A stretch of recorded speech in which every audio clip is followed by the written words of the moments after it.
at the moment, the only thing I just want to do is just go out and sit on a patio and not have to worry about masks.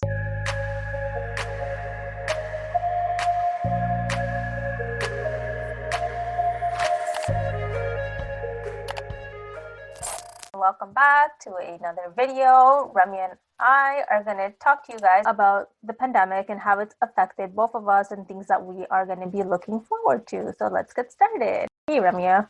Hey Sarah, it's a good question because there's so much that we've been going through throughout the pandemic. So it's nice that we want to highlight, I don't know, the different phases of what the pandemic has been like for us. So you want to start about what you miss about pre-COVID days? Oh God, not wearing a mask for once. Yeah. I don't know about you, but now that the weather is getting nice outside, I'm like, why am I covering my face? Because in the wintertime, it seemed a little bit more normal because you're trying to keep yourself warm and like hide your face from the chill. But now it's like, why am I covering my face? Yeah. Last summer I felt that too because we had lockdown-ish around last summer in Toronto, right? And Yep. so every time we had to do I don't know, like eating out or certain things where you felt like restrictions were being lifted, but remember to keep that mask on. So you're like, oh God. But for Yep. me, with the vision thing, I always feel that wearing a mask actually makes me feel like I'm traveling differently. Like I have to listen differently to my surroundings and stuff. That's true. Like I do agree. It's very like I don't know. I feel like I'm almost like muffled. Are we muffle our senses? I don't know if that makes sense, Hmm. but You uh, can really tell when other people are wearing masks when they call you, right, on the phone. I'm like, you're yeah. wearing a mask. I know you're out. Yep. Yeah. Yeah. The other thing is we have to both acknowledge that people have been living pandemic life very differently. Some people are employed, some people are not. Some of us have been working from home. Me, I have my hand up. Some of us had to go into work. Sarah, that was you for a bit. So frontline, some people have tragically lost loved ones to COVID-19. Others of us are keeping our fingers crossed about elderly family members and people who hopefully don't pass away because of COVID. And we're really just living a very like spectrumed life right now, Sarah. So I want to ask you, how do you feel about what the pandemic has been giving to you and what the universe has been giving to you throughout the pandemic? Do you feel blessed? Do you feel privileged? Do you feel like there's a bit of a curse running through you personally because of COVID-19? That's a very difficult question. I feel like I'm sort of at the moment, I feel like I'm sort of like in the middle. At first, when March 13th, when we were in lockdown, I wasn't working for a good couple of months, since my work was closed. So for me, I was like, okay, at that time, I was able to focus and do other projects and take on other projects since going to work full time was not consuming my life.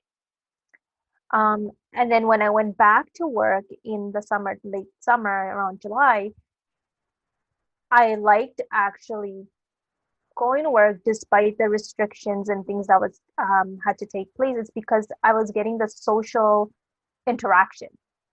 And I know a lot of people are not getting the social interaction because A, maybe they're working from home, or they're just not able to see friends and family, or um, because I don't know, Ramya, like, it's so much mixed messages. Sometimes, you can mix bubbles and then you can mix bubbles and then you can have a bubble of like 5 people or 10 people. So um yeah.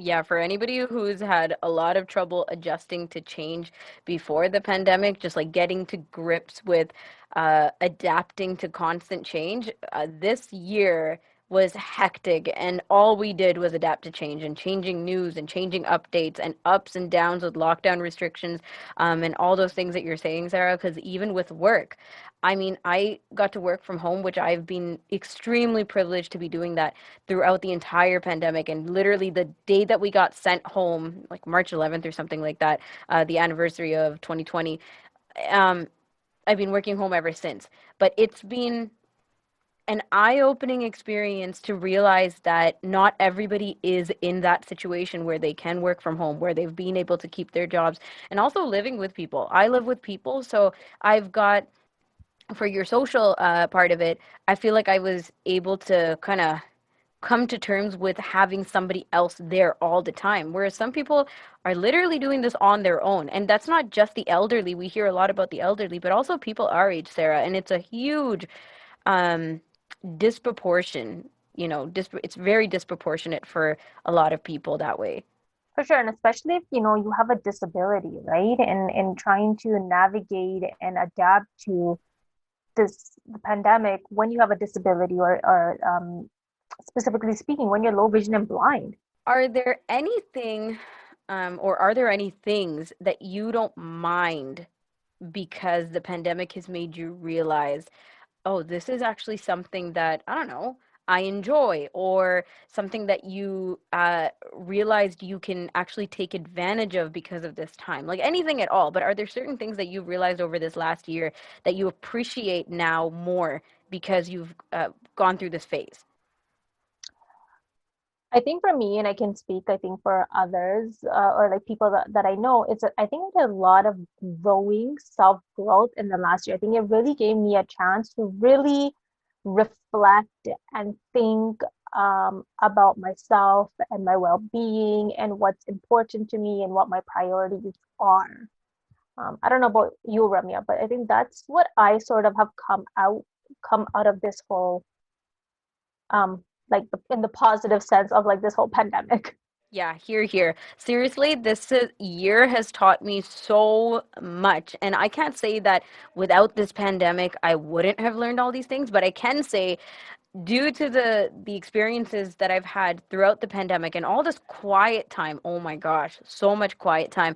Mhm. We really had to come to terms with like feeling ourselves, feeling our thoughts and feeling our feelings, and Yeah, yeah, and really just like having conversations with ourselves and with people even that we would have never touched before because we were too busy. Like me, for example, I was so busy before the pandemic that I was just like, if there's something that I needed to come to terms with, I'm like, it could wait till next year, exactly. like And we kept on putting things like on the back burner and like in a way the pandemic has kind of said, okay, now it's time to take all those things off the back burner and deal with it.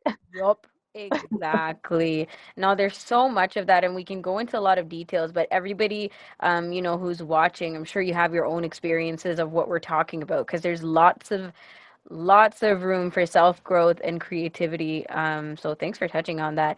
Okay, so now let's fast forward. We're not sure when the end date is, okay, for the pandemic, but imagine we did. Imagine we could say, 4.5 weeks from now, we will be lifting all COVID restrictions, and you'll Oh my just goodness. really push that imagination and tell me what you're looking forward to the most after COVID-19 lockdowns are all lifted. Right now, at this moment, the thing I'm looking forward to the most is just going outside, not really having to be so self-conscious about, mask and all of that. But I know that's like not gonna happen, but just being able to go out with some friends and enjoy a meal on a patio and coffee. Yeah.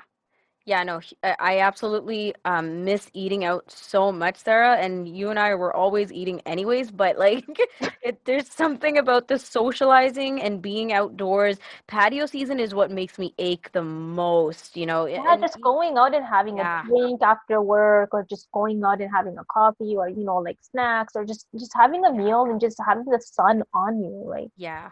And because we know that there's been such lack of physical touch, I miss like hugging my friends. I miss having people over at my house. I don't really miss movie theaters and stuff because I was never too much of a movie yeah, goer anyway. But yeah, just having people over whenever and not having to constantly say, when the pandemic is over, I can't wait to see you. Like I just want to see people now.